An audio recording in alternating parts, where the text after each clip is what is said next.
नमस्कार, वंदे मातरम। दोस्तों, स्वागत है आप सबका सैनिक पाठशाला में। आज के वीडियो में बेहद महत्वपूर्ण जानकारी है दोस्तों, इसलिए वीडियो के शुरुआत में ही आपसे गुजारिश है कि वीडियो को पूरा देखिएगा, स्किप मत कीजिएगा, नहीं तो महत्वपूर्ण जानकारियों से आप महरूम रह जाएंगे।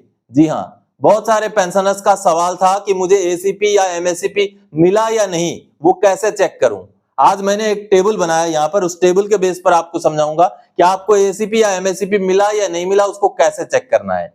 और साथ ही साथ दोस्तों, मई के महीने का आप पेंशन का इंतजार कर रहे हैं, तो ऐसे में मई का महीने का पेंशन कम आ सकता है, ओआरओपी में से भी पैसे कट के आ सकते हैं। वो आगे महत्वपूर्ण जानकारी है, आपको इस वीडियो के जरिए दूंगा दोस्तों। और साथ ही साथ पेंशनर को भी सीआईएलक्यू का पैसा मिल रहा है। जी हाँ, बेहद महत्वपूर्ण जानकारी है ये, क्योंकि बहुत सारे पेंशनर्स होते हैं जो पेंशन आते टाइम अपना बहुत सारा एंटाइटलमेंट उनका काटा जाता है, एफएसए में से उनका पैसा काटा जाता है, तो वो पैसा आपको वापस मिलता है।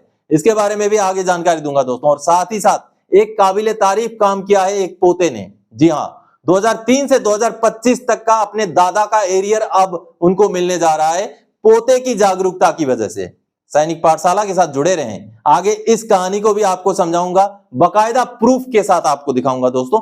बेहद महत्वपूर्ण जानकारी है, लाखों का एरियर इन पेंशनर को अब मिलने जा रहा है। तो चलिए इन्हीं विषयों को लेकर आगे बढ़ेंगे। आगे बढ़ने से पहले हमेशा की तरह मेरा आप सबसे आग्रह है, अगर सैनिक पाठशाला चैनल का वीडियो आप पहली बार देख रहे हैं या अभी तक चैनल को सब्सक्राइब नहीं किया है, तो चैनल के साथ जुड़े रहने के लिए, इसका हिस्सा बने रहने के लिए और आपसे जुड़ी हुई भरोसेमंद ऑथेंटिक जानकारियों को पाते रहने के लिए चैनल को सब्सक्राइब जरूर करें। चैनल को सब्सक्राइब करेंगे तो मुझे मोटिवेशन मिलेगा दोस्तों, और आपको भी वीडियोस के नोटिफिकेशन तुरंत मिलते रहेंगे, ताकि कोई भी महत्वपूर्ण जानकारी आपसे नहीं छूटेगी। चलिए अब आगे बढ़ते हैं वीडियो के कंटेंट की ओर। सबसे पहले दोस्तों, वाह, पेंशनर्स को सीआईएलक्यू का पैसा मिलेगा 46,645 मई के पेमेंट के बाद एफएसए। जी हाँ दोस्तों, ये एक बेहद महत्वपूर्ण जानकारी है। एफएसए यानी कि फाइनल सेटलमेंट ऑफ अकाउंट। जब हम पेंशन आ रहे होते हैं तो उस आखिरी महीने का जो पे स्लिप होता है उसी को एफएसए कहा जाता है। आपने सर्विस में जितना भी लिया या आपका जो भी कटिंग हुआ, सारा चीजों का लेखा जोखा मिला के एफएसए निकाला जाता है। और एफएसए में भी बहुत सारे पेंशनर्स का पैसा काट लिया जाता है। किसी का सीआईएलक्यू कट जाता है, किसी का एचआरए कट जाता है, किसी का राशन अलाउंस कट जाता है, किसी का कुछ कट जाता है, तो किसी का तो बेसिक पे ही कम हो जाता है। तो ऐसे में अगर उस एफएसए में कटे हुए पैसे को लेने को लेकर के आप अगर कार्रवाई करें तो आपको भी वो पैसा वापस मिल सकता है। ऐसा ही एक वाकया है। आप देखिए, श्रीमान जी, मेरा नाम भूतपूर्व सिपाही राजकुमार है, मेरा army number so and so, मैं भारतीय सेना से 31 दिसंबर 2019 को सेवानिवृत्त हुआ था। इस तरीके से उनका ये एक ग्रीवेंस है। आप देखिए कैसे उनका सीआईएलक्यू का पैसा एफएसए में से काटा गया था, उसका पूरा ब्यौरा है। ये ग्रीवेंस उन्होंने लिख करके डाला था और उन्होंने डॉक्यूमेंट भी मुहैया कराए थे। उसके बाद अब पीएओआर ने एक्सेप्ट किया है कि जी हाँ, उनका जो है इलीगल रिकवरी किया गया था, अब हम उनको ये पैसा दे देंगे मई के पेमेंट के बाद 46,645 रुपए।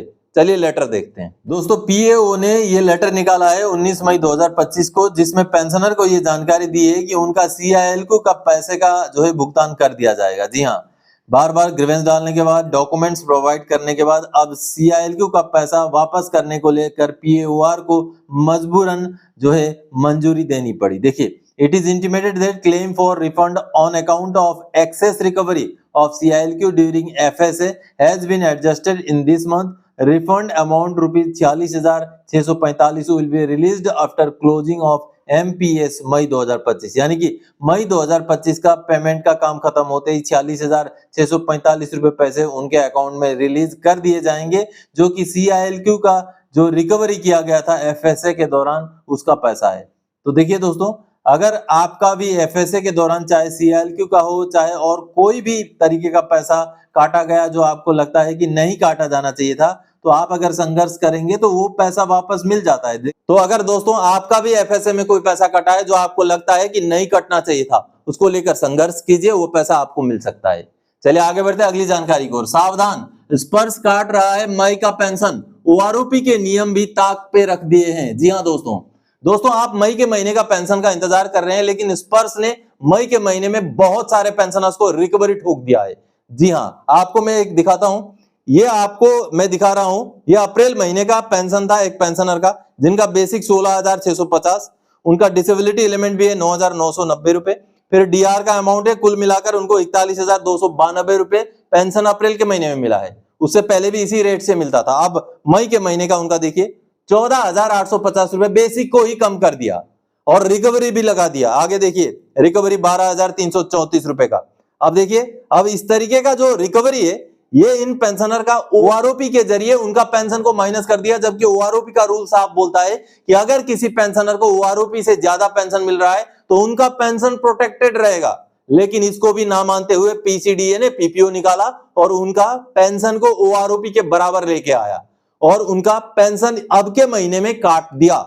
जी हाँ, उनका पीपीओ भी निकाला गया। पीपीओ देखते हैं। अभी आपने जो पेंशन स्लिप देखे दोस्तों अप्रैल महीने का मई महीने का, जिसमें पेंशनर का पेंशन को कम कर दिया गया है। जी हाँ, ओआरओपी के रूल को, ओआरओपी के नियम को भी ताक पे रख के पीसीडीए ने पेंशनर का पेंशन को कम कर दिया है। आप जैसे देख पा रहे हैं ये पीपीओ निकालने के बाद उनका पेंशन को कम कर दिया गया है। यहां पर आप देख पा रहे हैं, ये देखिए जो कॉरिजेंडम डिटेल्स है वहां पर क्या लिखा गया है। देखिए उनका पेंशन 1 जुलाई 2024 से क्या मिल रहा था, 16,650 रुपए बेसिक पेंशन उनको मिल रहा था, लेकिन अब बेसिक पेंशन को कम करके 14,850 कर दिया गया है। और ये 14,850 रुपए जो अमाउंट है दोस्तों, ये सिपाही जो इनवैलिड आउट सिपाही होते हैं उनका 4.5 साल लेंथ ऑफ सर्विस के हिसाब से उनका अभी पेंशन एडजस्ट किया गया है, जबकि ये ओआरओपी के रूल के विपरीत है। क्योंकि ओआरओपी का रूल साफ साफ बोलता है कोई अगर ओआरओपी के टेबल से ज्यादा पेंशन पहले से ले रहा है तो उसका पेंशन में कटौती नहीं होगा। लेकिन उस रूल को भी ताक में रखते हुए पीसीडीए ने ये जो है पीपीओ निकाल दिया और पेंशनर का पेंशन 16,650 जो कि उनका ओआरओपी के टेबल से ज्यादा था, पहले से मिल रहा था, उसको काट करके अभी ये देखिए 14,850 रुपए कर दिया गया। मई के महीने में बहुत सारे पेंशनर्स का रिकवरी का मुद्दा है। आपका भी अगर रिकवरी हुआ है तो आपको भी जरूर इस मुद्दे को उठाना चाहिए दोस्तों। चलिए आगे बढ़ते हैं अगली जानकारी की ओर। क्या आपको एसीपी एमएससीपी मिला है? कैसे चेक करें? जी हाँ, आपको कैसे पता चलेगा कि आपको एसीपी या एमएससीपी मिला है या नहीं मिला है? आसान सा तरीका है, आपको मैं बता देता हूं, इस टेबल में समझाऊंगा। लेकिन इससे पहले सबसे पहले आप नोट करके रख लीजिए। आप अगर सिपाही हैं तो आपको पे लेवल कौन सा लागू है, नायक है तो कौन सा लागू है, ये आप नोट कर लीजिए। सिपाही का पे लेवल 03 होता है, नायक का पे लेवल 04 होता है, हवलदार का पे लेवल 05 होता है, नायब सूबेदार का पे लेवल 06 होता है, सूबेदार का पे लेवल 07, सूबेदार मेजर का पे लेवल 08 और ऑनरेरी लेफ्टिनेंट का पे लेवल 10 होता है और ऑनरेरी कैप्टन का पे लेवल 10B होता है। ये तो हो गए पे लेवल। अब बताता हूं मैं कि आपको एसीपी या एमएससीपी मिला हुआ है कि नहीं मिला हुआ, वो कैसे पता चलेगा।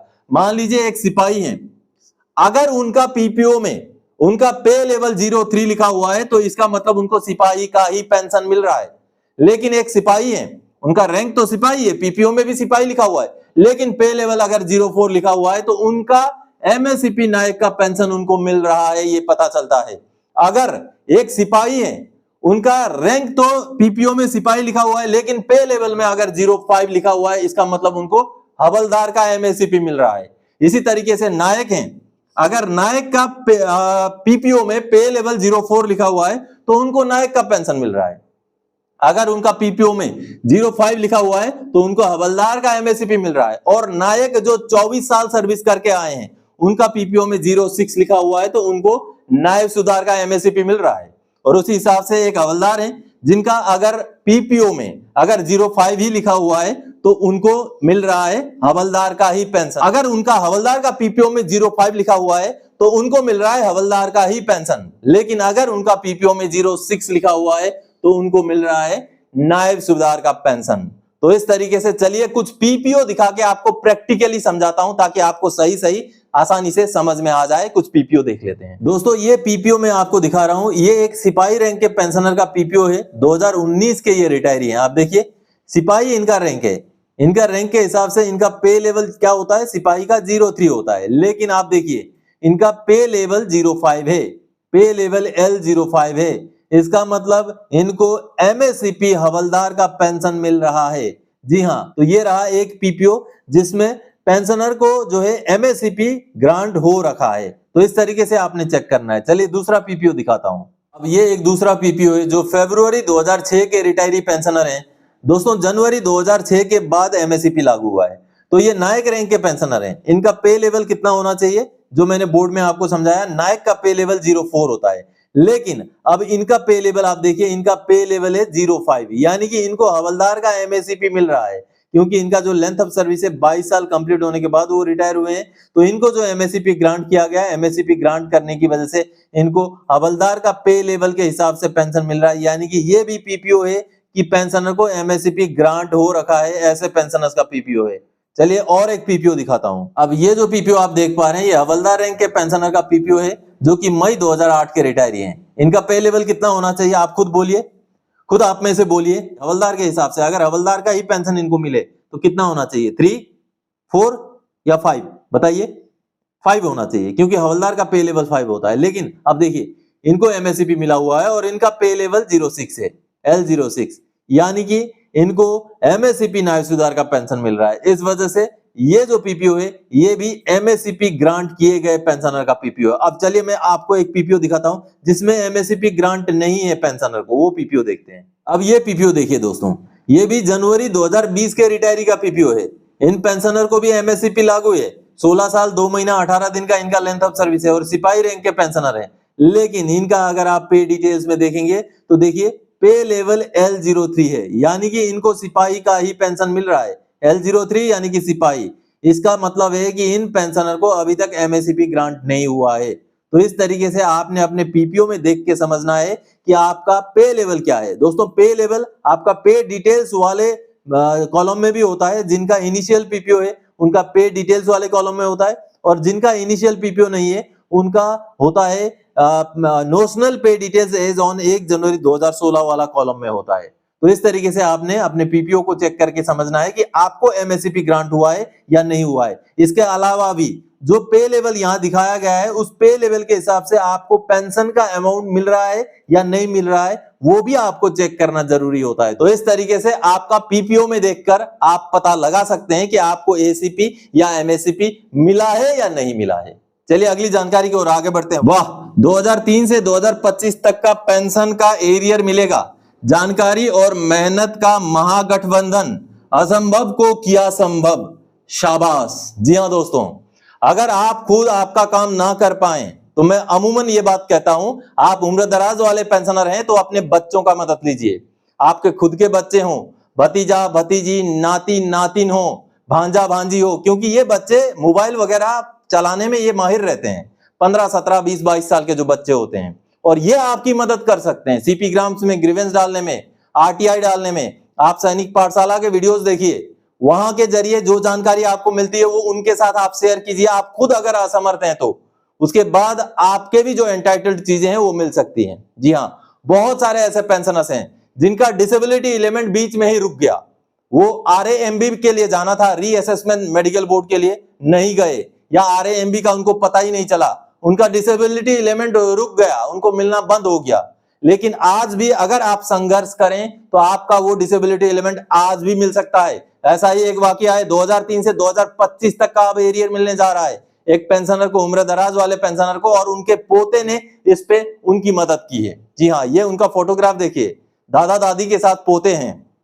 अब दोस्तों, मैं आपको सबसे पहले उनका पीपीओ दिखाना चाहूंगा, जो अभी अभी एक दिन पहले जारी किया गया पीपीओ है। डिसेबिलिटी एलिमेंट को पूरा जो है जोड़ करके पीपीओ निकाला गया है। पीपीओ पहले देखते हैं। दोस्तों, ये पीपीओ देखिए, जनेश्वर सिंह जी का पीपीओ है, और ये पीपीओ अभी इनका डिसेबिलिटी एलिमेंट का पूरा रिवीजन के बाद निकाला गया पीपीओ है। आप देखिए, सिपाही रैंक के पेंशनर हैं, वो 1985 में रिटायर हो चुके थे। देखिए 1985 के रिटायरी हैं, उनका डिसेबिलिटी बंद कर दिया गया था क्योंकि उन्होंने आरएएमबी नहीं कराया था। अब देखिए, इस पीपीओ के जरिए उनका पूरा 2003 से, ये देखिए 23 जुलाई 2003 से लेकर के आगे पूरा रिवीजन होते होते होते जुलाई 2024 से अभी तक का पूरा रिवीजन यहाँ पर कर दिया गया है। ये देखिए, ये पूरा उनका डिसेबिलिटी एलिमेंट को रिवाइज कर दिया गया है। यहाँ पर आप देख पा रहे हैं पूरा डिसेबिलिटी एलिमेंट, जब भी जो रेट था पहले 310 के हिसाब से, फिर 702 रुपए के हिसाब से, और आज के डेट की अगर बात करें तो 6139 रुपए के हिसाब से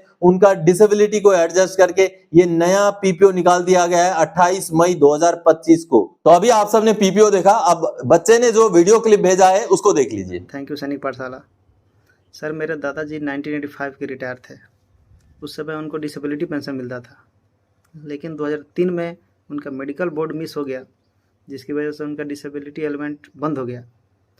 और उस समय तो मैं काफ़ी छोटा था, लेकिन 2022 के आसपास मैं आपके चैनल से जुड़ा और उससे जानकारी लेकर उनका मेडिकल बोर्ड कराया और उनको 2023 में 20% एट्रीब्यूटेबल मिलिट्री सर्विस के लिए उनका मिला और आगे की कार्रवाई जारी रही और आपसे मैंने मार्गदर्शन लेता रहा और फाइनली कल 28 मई 2025 को उनका कोरिजेंडम पीपीओ जारी हुआ, जिसमें डिसेबिलिटी एलिमेंट उनको 50% दिया गया।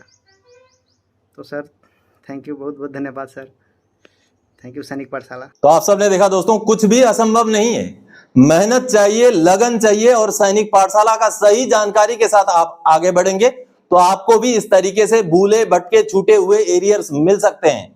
आपको सैनिक पाठशाला का व्हाट्सएप नंबर चाहिए तो आप चैनल को ज्वाइन कीजिए, आपको व्हाट्सएप नंबर मिलेगा, आप मेरे साथ अपने प्रॉब्लम्स शेयर कर सकते हैं ताकि मैं आपकी मदद कर सकूं। तो दोस्तों आज के इस वीडियो में इन्हीं जानकारियों के साथ आया था। आगे और कोई जानकारी आपसे सरोकार रखने वाला विषय लेके मैं फिर से हाजिर हो जाऊंगा। तब तक के लिए जय हिंद दोस्तों।